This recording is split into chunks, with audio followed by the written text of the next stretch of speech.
Was Game 1 the best World Series game in our lifetime? Two postseason records have been broken. Find out what they were as we recap Games 1 and 2 of the World Series right here on Barrels and Barrels. This is Barrels and Barrels, a bourbon and baseball podcast with your hosts, Brandon Spinner and Michael Burns.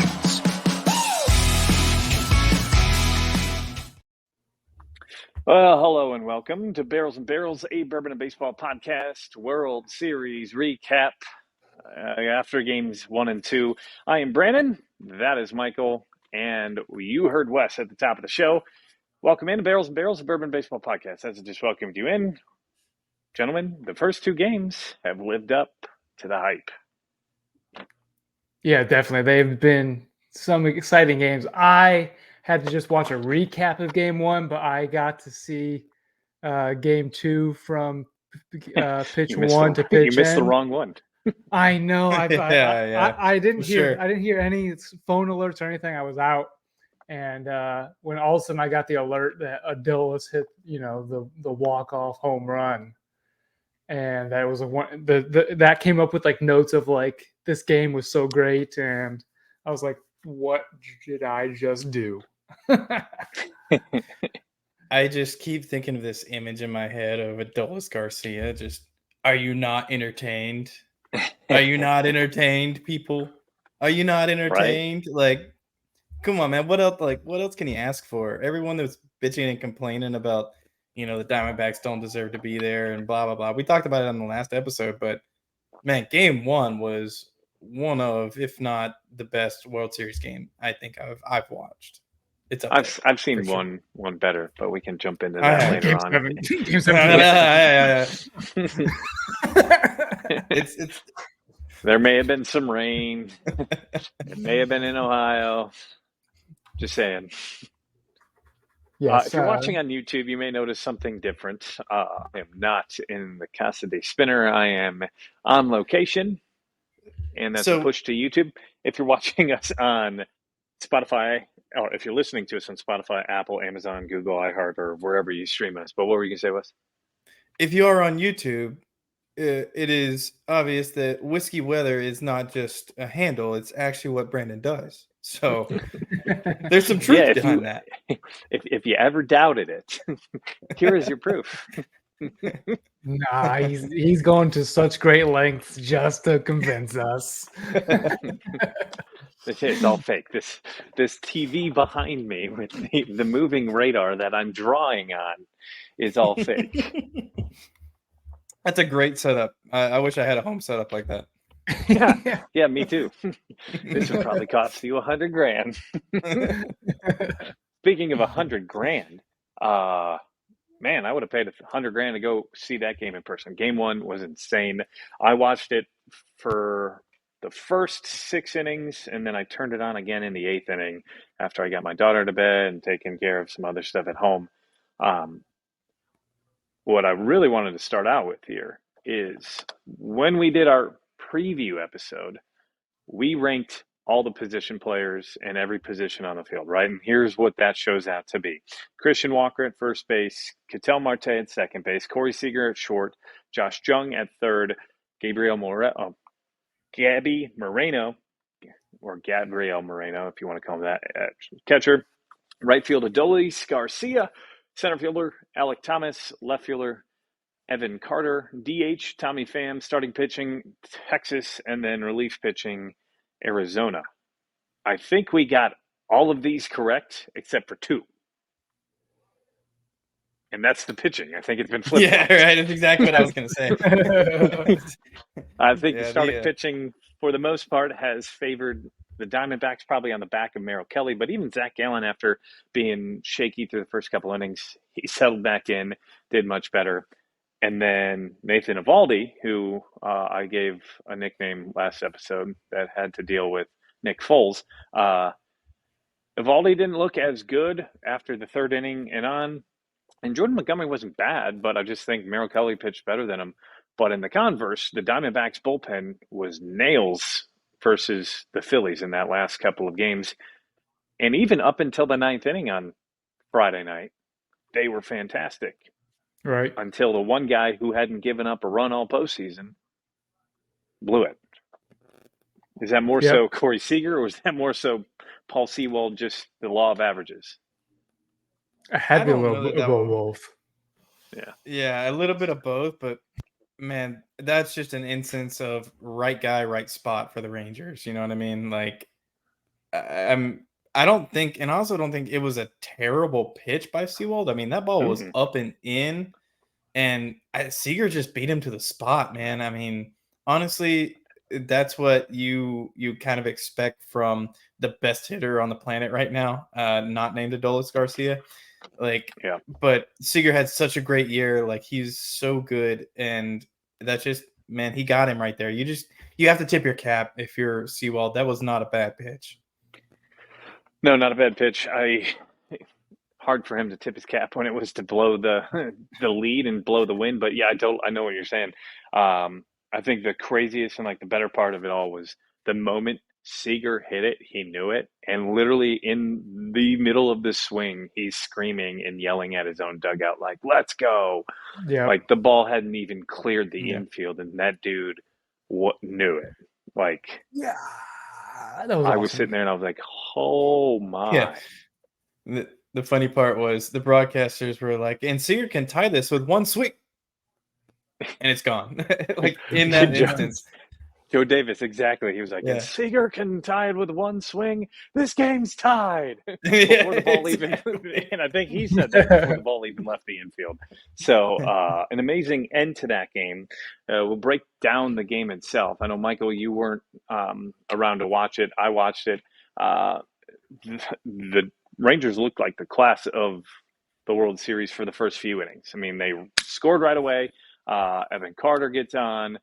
Or Seager gets on. Evan Carter gets on with a double that looked like it almost was about to leave the yard. A lot of people in the dugout were freaking out. Yes.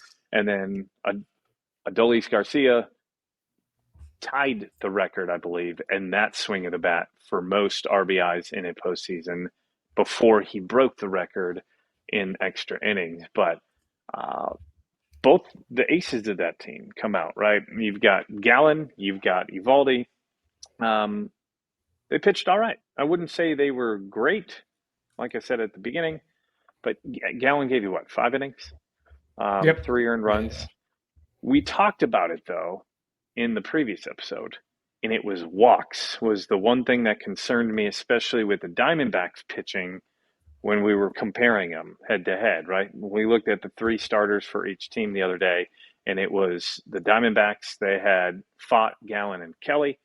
And what I pointed out and what stood out to me the most was between Gallen and Kelly, they had 17 walks in just about 39 innings, where the Rangers starting pitching staff, at least the 2 monsters on their team, Nate and Montgomery, had a total of 8 combined in 51 innings. Well, that's really what played out in game 1. I believe Arizona walked 10 batters in the first game. And the leadoff man was walked, I believe, to start that 9th inning before Seager's home run. Was that Leody Tavares, I think, who got the leadoff walk? Yeah. And then Seager hit him in with 1 out to tie the game. So they always say leadoff walks always come to kill you, and I think it did in this game. Leadoff walks a run. So we always heard. Always.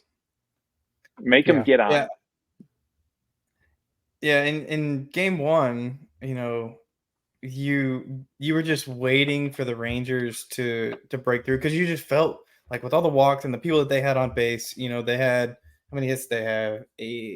6 hits. So with that and the 10 walks, they had runners on the entire game, and they just could not get the hit that they needed. And then they finally got it with, you know, who else? Corey Seager, right? In the bottom of the 9th inning. So, I think that played out in game 1 exactly how I don't want to say exactly, but pretty much exactly how we thought. The Rangers had walked some guys, and that bit them. And the Rangers pitched well. Eovaldi did not pitch the way that we thought he would. He gave up a lot more earned runs. And, you know, in that game, you know, Eovaldi ended up going 4 2/3 and giving up 6 hits and 5 earned runs. And you kind of felt like Boach was gonna pull him in like inning 2, inning 3. You're like, you could see he didn't quite Mhm. have it. Inning 1, he cruised through. The split was on, and he was putting it wherever he wanted, getting a lot of swings and misses. But Boach just kind of let him go there, Mhm. and he worked through it. And I think that ended up paying off. It saved the bullpen at least an inning, inning and a half. So Yeah. I don't know. It was kind of strange to me, but it ended up working out for him. Yeah. He didn't look great. The Diamondbacks, I think, tied it and then took the lead on a triple by, they tied it on the triple by Corbin Carroll. And My then he boy. came home. That was the play at home where I don't think Jonah Heim realized it wasn't a force I because the throw home, he didn't even look like he attempted a tag, but he was arguing that he had got him out. I'm Right. so happy you said that because I thought that in the back of my mind, and it just never came back. I was like, that kind of looked like he thought that was a force play, and I Yeah. thought Yeah, I was the only one. I He tweeted caught it that out on our ball and account right didn't away, switch. I think. Yeah, Yeah, he caught the Yeah. ball and didn't go for the sweep of the tag like you typically. yeah. He held it. It's like he just stuck the ball like he was framing a pitch. Yeah, I mean the throw could have definitely been better. It was up the line a little bit, so I think he just had a brain fart. Like I got to keep my toe on the plate rather than make the play, catch it and tag. Because I think if he makes a quick slap tag, Yeah, he may get Carroll I think because he they gets were him. even as he caught the ball, and I don't think Corbin had touched the plate yet. But ultimately, it doesn't matter because they come back and win the game. But Diamondbacks look good. Tommy Pham hit a home run. That was kind of the guy. Remember when we were making predictions? I said, I don't know if we're going to pick MVP. Yeah, That would be like the guy who came on in the last couple of games versus the Phillies, and he seemingly has continued that through Game 2. I believe didn't he have 4 hits in Game 2? He was four yeah, for So four in game two. yeah, 4 for 4. four yeah. for four. And he had a chance to go 5 for 5, and they pinch hit for him. And he would have been the first person. Had he gotten a hit there, he would have been the first person in the World Series ever to go 5 for 5. So the That's story is crazy. with that, he went to the manager and said, "Hey, give Jace Peterson a World Series at bat." Well, that's good on Yeah, him. For as much as I disliked Tommy Pham, hats off to you, Tommy Pham. does that put him Um, a little slightly more in your good graces? maybe a little bit, but It moves the so dial a little bit, maybe. maybe a little bit. Was it the 8th inning that Garcia got hit by a pitch? It was the ninth Yeah. on an 0-2 No, pitch. no, It was it was after the eighth. Seager's home run. It was the ninth. You're right. You're right. It was after Seager's home run on an 0-2 pitch, smoked Yeah, Adolis. Yeah, and it was I just don't the think. 11th that he hit. Yeah, I don't think the Seawald had his stuff right. He was wild. He walked Tavares to start the inning off, and then hits it Adolis. They were worried because that got him right in the bad spot on Mm-hmm. the wrist On the usually, wrist. and then Yeah. he comes up and that's right. It was the 9th inning because then his next at bat he just says, "Screw your hit by pitch. I'm going to put this one in the stands." Um, that place was loud after that Seager home run. It seemed like they were deadened from the time Carroll they tied it to make it 3-3, and then I think immediately Tommy Pham hit a home run to retake the lead the exact same next inning. Was Right. that the third and then into the fourth? And then Yep. from there, yeah, Garver walked with the bases loaded. That's what happened. And then Tommy Pham hits a home run. I think it was like the second pitch of the inning too. Like I think they came just right back from break, and then he hits a home run. And then from there, it seemed like Globe Life was dead. At least there was not a whole lot of. I don't know. I did miss a couple of the late innings until the 9th inning, but just seemed like It it did seem it like it was in the quiet. 10th, and after the home run in the 10th and early in the 11th until Adolis hit that home run. It seemed kind of like dead. I don't know. It was weird. But Like let's Arizona let's just had that little bit there of one, they took the lead I, 5-3. Marte hit the double after the home run. Just seemed like they were going to start piling on, mhm. maybe. Yeah, it looks like Marte, the double in the 5th, they go up 5-3, and then that's where it stayed until the 9th inning. Texas did make Mm. a little bit of noise in the 8th inning. At the time of the home run by Corey Seager, they had a 10.3% chance of winning the mm, game. So it's not 0, obviously, but it's rough. So, Brendan, you mentioned Joe Davis. I gotta give credit for both home run calls. The one with Seager, when he made that call, he just he left it. He didn't say anything. The best And broadcasters do. Yeah. Man, that was I love that because you just hear the noise in Globe Life and how crazy those fans were. And there's absolutely no call that you can make at that point in time that's going to overshadow what the noise is. Like, man, that was such a perfect call. It's so simple. And he just let Seager run the bases. And it was so loud. That was pretty awesome.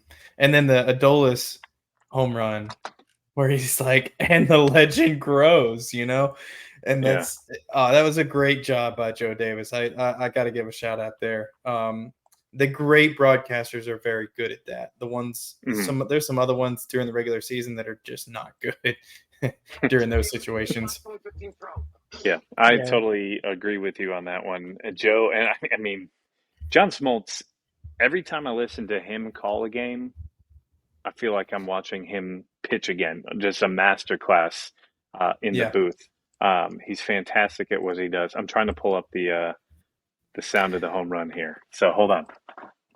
Yeah. Oh, no, it's not working. Okay, here we go. Smoltzy is one of those guys that knows so much about the game and specifically about pitching that when he's in the booth broadcasting, and the difference is he knows how to take that knowledge and bring it down to a level that the general baseball fan can understand. Right.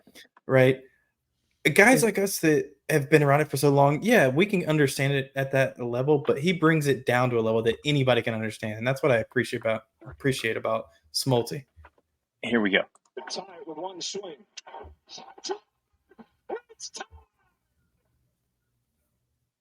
We can hear him, but we can't hear the crowd though. Oh, you can't hear the crowd. But John Smoltz kind of like the Tony Romo of broadcasting, where Tony Romo's reading the defense for the viewers and audience. See, but Tony Romo's bad at it. If you watch Tony Romo lately, he's terrible at it. He had one good year where he was calling the defense. I'd say that Tony kind of like peaked and he's been trashed since. I think he's on the decline. John Smoltz, in that sense, yes, he can. Like, even when he's like, I would go to this pitch, or you need to watch out for. I think he said something yesterday. He's like, you need to watch out for a bunt here, and then immediately after there was a bunt, and it wasn't even a bunting situation in my mind as a baseball player. But that Diamondbacks, we talked about it. Yeah. It was just Perdomo. Yeah. Well, Perdomo is the best bunter in the league. I think he led the league in sacrifice bunts this year, and he just continues to. And that's the difference between these two teams, right? This Rangers team slugfest all year. They scored runs and bunches.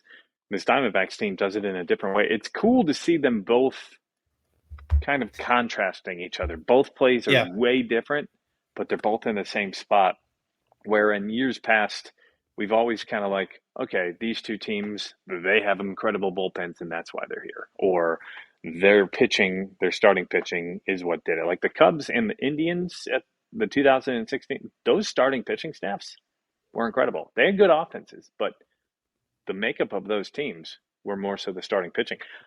These two teams are way different. Yeah, they are Jekyll and Hyde as far as like opposite ends of the spectrum, and they get it done. And we talked about this in the last episode. They get it done in two different ways. And in game one, you saw exactly how they get it done. The Diamondbacks were they hit doubles. Did they hit a home run in game one? Tommy Pham did. Tommy Pham hit the home run. But outside of that, they got on base, they stole bases, they hit a triple, like they bunted people over, and it's just such an awesome brand of baseball. And then you saw what the Rangers do. They hit home runs, and they're very good at it, and that's very exciting. So, And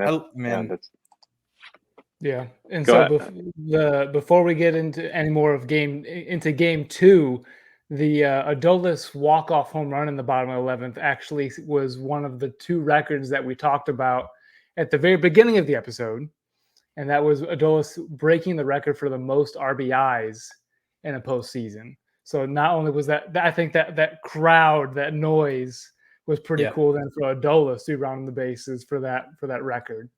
And that was David Freese. David Freese's record of 20 RBIs. 20 RBIs. Man, I mean, I know with the expanded playoffs, it's a little different, but like, I remember watching that postseason with David Freese, and you're like, this dude is so hot right now, you cannot get him out. And that's honestly kind of what it feels like with Adolis right now. If you get Adolis out right now, that's a huge out. I mean, it's big running that, rotating the lineup down, and he doesn't hit a home run. Even if if Adolis hits a single right now, like that's kind of a win. So I got a trivia question for you guys. Evan Carter drove in the first run of the World Series. He is 21 years old. Who is the only other player that was younger than him to do it, to drive in the first run of a World Series? Mickey Mantle. Yeah, Mickey Mantle was the first person that pops in my head. Youngest to drive in the first run of a World Series. Evan Carter is the second. Sticking with my answer.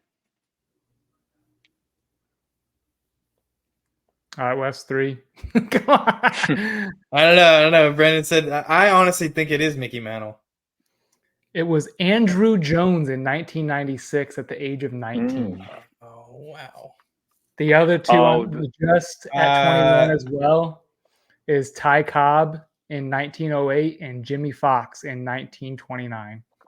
They were both 21. As our resident Braves fan, I'm embarrassed to not know that. I mixed up my stats. The other stat was, I believe, Evan Carter is the only other person as a rookie to hit third in Game 1 of the World Series at the age of 21. That's exactly what I was. Let's pile on some more Evan Carter. Evan Carter at 21 years old and 59 days is the third youngest player with multiple extra base hits in a World Series game. The only other two that were younger, Andrew Jones and Juan Soto. So Evan Carter just rewriting the record book. You want to wipe off your screen, Michael? Oh, we're not even done. I haven't gotten to Corbin Carroll, baby. Alec Thomas. If you're under 23 years old and you're a male outfielder, there's a good chance that Michael Burns wants you. How old Gunnar Henderson? He's a third baseman. But so that was Game 1. Game 2, Diamondbacks. They're the answer backs, right? That's what they've been talking about here the last couple of months, and boy, did they answer back. We finally saw a dominant pitching performance. I couldn't believe it. I thought it was the 5th inning. I was like, Merill Kelly must be done. 5th inning. Oh, nope, 6th inning. Merill Kelly must be done. There's no way they're going to let him go back out there. The statistics aren't going to let him go back. Did you hear the story that they were telling during the broadcast yesterday when they said that the game against Philly, when Merill Kelly got taken out of the game, he was yelling at Torey Lovullo in the dugout, like, "Why'd you take me out? Why'd you take me out?" And then came back up and gave him a hug. I didn't hear that story, but that seems on par.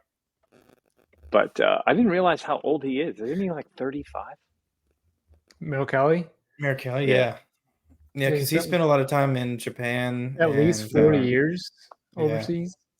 Yeah, he was drafted by the Rays in 2010, I believe, and then didn't make it. Came in 2019, I think he made his debut with the Dodgers. Not the Dodgers, the Diamondbacks. He's 35 years old. Pitched in the WBC. He was in the championship game, wasn't he? He was the starting pitcher in that championship game of the WBC. Yeah. So he comes out, like you said,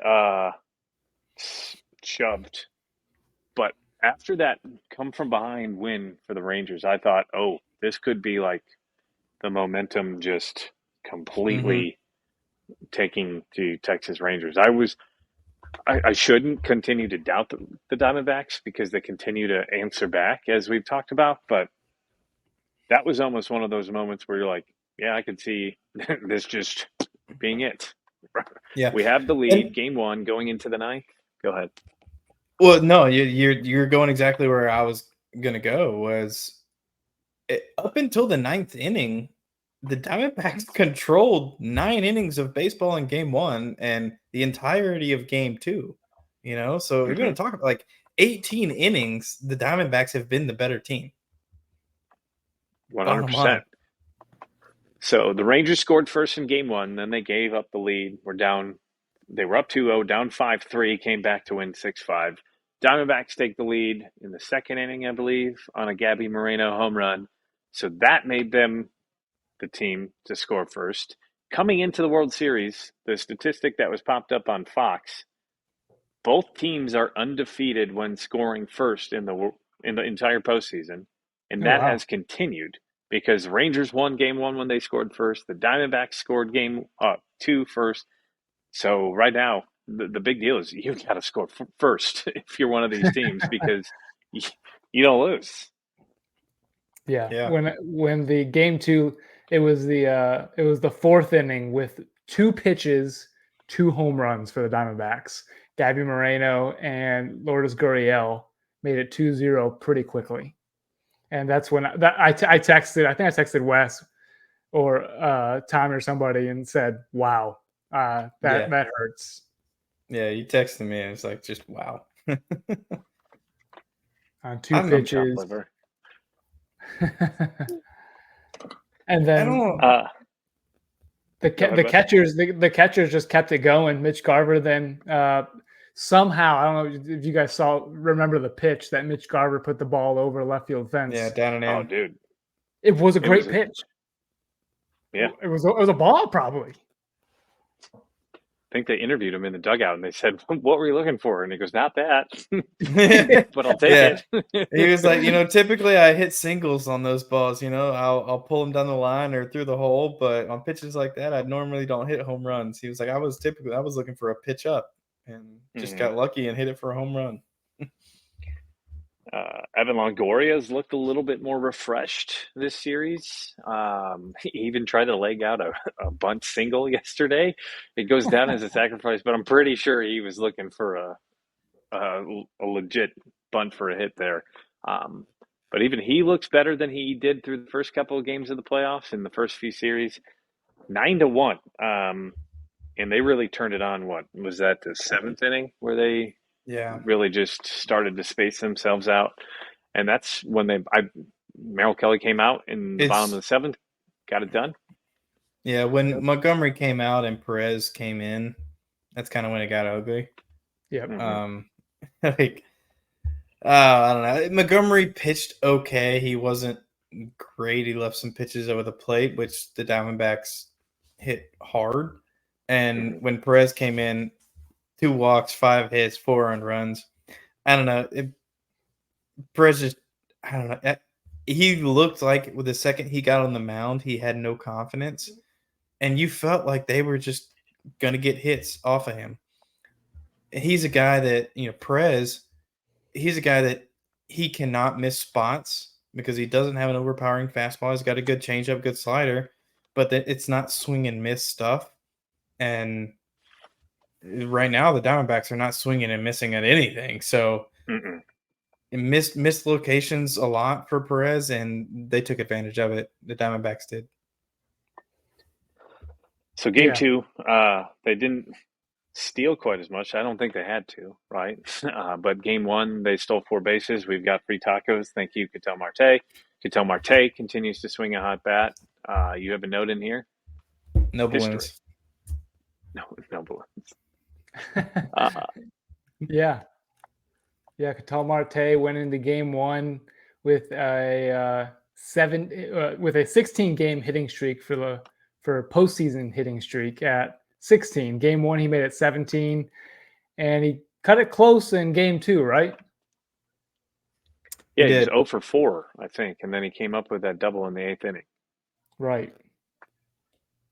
Yeah, I think was it the bases loaded double? Came up 0 for 4. They were plastering it all over the screen, just trying to make him not get it. And he smoked one up the middle. to put 2 more on the board for the Diamondbacks. Unsung hero for this team, you think? There's so many other guys that have stepped up throughout. I mean, he gets the NLCS MVP, so he's got the hardware for it. But coming into the postseason, that wasn't a name that I think many people were like, this is who we have to watch out for, right? It was Corbin Carroll. It was Zach Gallen, Christian Walker. Even you could say Evan Longoria. Yeah. I don't know. I think I would not say he's probably 1 or 2 on the list. I think you're probably right in Carroll and Walker. But man, Ketel Marte he has been really good over the last 4 or 5 years. And he had a down year that I think took him off the radar. yeah, One down year took him off the radar a little bit because his like sophomore season is when he broke out as a power speed threat. yeah. And then all of a sudden he kind of fell off for a year and everyone kind of forgot about him over there. But I think what Brandon's getting to here is this postseason has put him back on the map. Yeah, I would agree. I mean, he had a quiet 25 home run season this year, in my mind, right? I'm probably in the shadows of Christian Walker and Corbin Carroll, but even the rise of Moreno behind the plate, and he had Alec Thomas, who started to turn it on towards the end of the year, and even Lourdes was an all-star, right? Gurriel, then Tommy Pham had a great end of the season with the Diamondbacks. I think there were just so many other people that kind of started to take the limelight that, in my mind, maybe I overlooked him, but Marte, like, to me, it was just like, oh yeah, he's been on that team for a while, but right. he's not going to be the guy I expect to beat me. I'm expecting Carroll, I'm expecting Walker, and even for what we've seen, Tommy Pham and Lourdes Gurriel. Lourdes was winning, or he should have won multiple Players of the Week awards this year, and he got snubbed in my mind, but he was even a guy that I was just like, that's the guy I don't want to beat me. Yeah, and that's a great point. He kind of goes under the radar a little bit, and just given his talent level and what he has done in the past, I guess it's one of those things where you're not surprised, but you're also like, he just gets overshadowed by Corbin Carroll and Christian Walker and Zach Gallen and those guys on the Diamondbacks. And honestly, he might be top 2 or 3 on that team, and he might be top 2 or 3 second baseman in the game right now.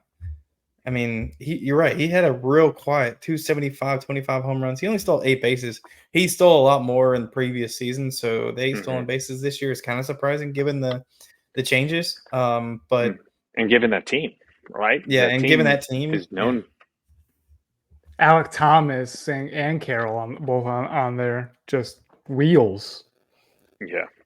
And Moreno has usually been shutting down the opponents because of the cannon he has behind the plate. So quickly, let's turn to Game 3. That is going to be tomorrow, October 30th. Scherzer versus Pfaadt. If you were to look at this at the beginning of the playoffs, at the beginning of the year, you would be like, oh, yep, Max Scherzer, without a doubt, this is a win for Texas. Not so sure about that. Right. Pfaadt has shown this whole postseason that he is the guy the Diamondbacks were hoping they were going to get for the regular season, and he has finally showed up. Now, I do wonder if maybe Max Scherzer has had time now to build up stamina, and this is going to be his final time, his time to shine now that he's had a couple of games under his belt after that injury. Or is he still not 100%, and we're gonna see the same Max Scherzer that we saw in his first 2 or 3 starts? So he'll be on full rest. He'll actually be on an extra day of rest, right? Because Game 7 was Tuesday last week, and he'll be pitching on Monday. So that would be a full 5 days off. Usually you're looking at 4 in the regular season. He's had his bullpen. He went, what was it, 3 innings the other day? Yeah, he did 44 pitches the other day. So okay, my expectation, he's probably going to be around 70 to 75. Yeah, I would expect that, at least if he's dealing, right? If he's getting battered around, maybe not even that mark. But I know he's going to have a hard time getting pulled out of that game if that's the case. But Texas, he went Oh, no, that's the regular season. Sorry, I've got the wrong statistics up. But yeah, he hadn't pitched in 36 days, and now you're good. He is going to take them out in Game 3 of the World Series. Where remember when we got hurt? They said, or when he got hurt, they said, we don't even know if he's gonna pitch again. Pitch again, yeah. Sheesh. So, predictions for Game 3? Go I ahead. guess the question for me, as far as predictions go, is the way that the Diamondbacks play is, can they push Max Scherzer's pitch count up? Because if they do, then that means that the Rangers have to rely on a Dane Dunning, Martin Perez, Andrew Heaney, right? One of those long reliever guys. And if that's the case, I could see the Diamondbacks taking Game 3 in Arizona, and Brandon Pfaadt, the way that he's pitched over the last few playoff games. I know it's Max Scherzer, right? It's always hard to bet against that guy, but the way that the Diamondbacks play baseball, man, like it's just it. I can see them pushing his pitch count up and getting to the bullpen early, and scoring a few runs on the Rangers bullpen. Both teams have rested. Well, the Diamondbacks have a rested bullpen. They didn't pitch their high leverage guys in that second game. Seawald didn't go. And so I think if Fat can give them 6 innings, that can lead them into their next Game 4 of a bullpen more day. And yeah, I think it's DBacks at home. Brandon Pfaadt comes through.